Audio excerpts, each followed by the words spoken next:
So it's been a rough last week for Halo fans with the news of delays to Forge and co-op campaign for Halo Infinite, and the community was in desperate need of a win for Halo Infinite. And at today's Gamescom opening night live, it looks like we've got some great news for Halo Infinite. So let's get right into it.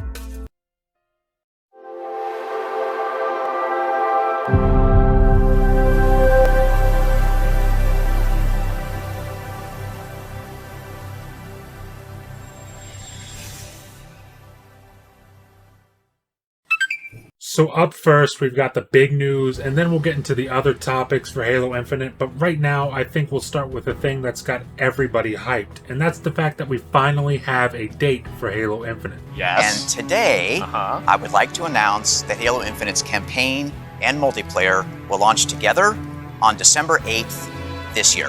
December 8th, it's real. Coming this holiday, just as you promised. Well, I know. It looks like we'll be seeing the return of Master Chief in this massive campaign on December 8th. And this kind of surprised me, but honestly, the more I think about it, the more it makes sense to me. Taking into account that Xbox probably doesn't want to take away from Call of Duty's launch earlier in November, because as much as I generally dislike Call of Duty, especially with the recent Activision news, it's completely undeniable that it's probably the biggest moneymaker on any console or platform that can run the game.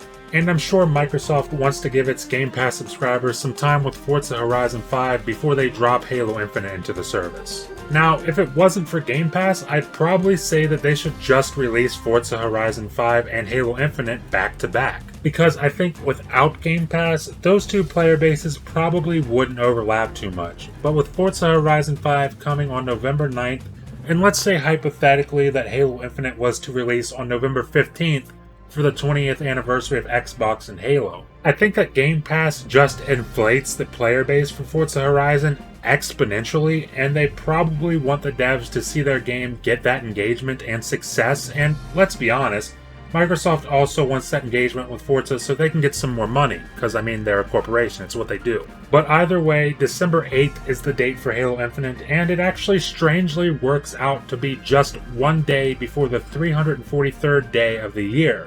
Which is kind of strange because it begs the question, is it a coincidence? And if not, then why not release it on the 9th instead of the 8th? But regardless, I'm absolutely ecstatic that we finally have a date to look forward to for Halo Infinite. But the release date isn't the only news we've got for Halo Infinite, and the next two bits of news come in the form of both a special edition Halo Infinite Xbox Series X, as well as a special edition Halo Infinite Elite Series 2 Xbox controller. And honestly, I'll tell you what, if I hadn't just bought a Custom Design Labs controller for myself and I had the extra $550 to drop for a special edition console, I'd almost 1000% buy both of these things. I mean, the console looks sick, and the controller features these golden accents like the custom D-pad, and it's also worth noting that the limited edition console actually comes with its own custom controller that is actually different to the Elite Series 2 controller. So if you are somebody who's going to pick up both of these things, then you will end up with two unique Halo Infinite themed controllers, which is pretty damn cool. But on top of all of this stuff, we've also gotten a first look at the trailer for the multiplayer's first season. And it all looks pretty interesting. I mean, the trailer sort of follows the story of Commander Agrinia, who is apparently going to play a pretty big role in your journey throughout Halo's multiplayer, according to Joseph Staten. But the trailer opens up with a shot of a Phantom flying over what clearly looks to be some Halo-fied version of London. And the city looks awesome. You've got Big Ben in the background and these towering skyscrapers taking up huge portions of the city. And the fact that the trailer is showing all of this off at night also adds a pretty interesting aesthetic. You can see brutes scattered throughout the city, patrolling as a young Commander Agrinia looks for an escape from the city and is eventually rescued by Spartans. And I'm really interested in this because I'd love to know how the multiplayer unfolds. Like, will there be story DLCs featuring your multiplayer Spartan and all of these characters that we meet along the way during these seasons? Or is there really a story that plays out solely in the multiplayer? I'm really intrigued to find out how they handle this, because there genuinely was a lot of story in this one multiplayer trailer. So fingers crossed we get some more news on that either leading up to launch or maybe even soon after launch.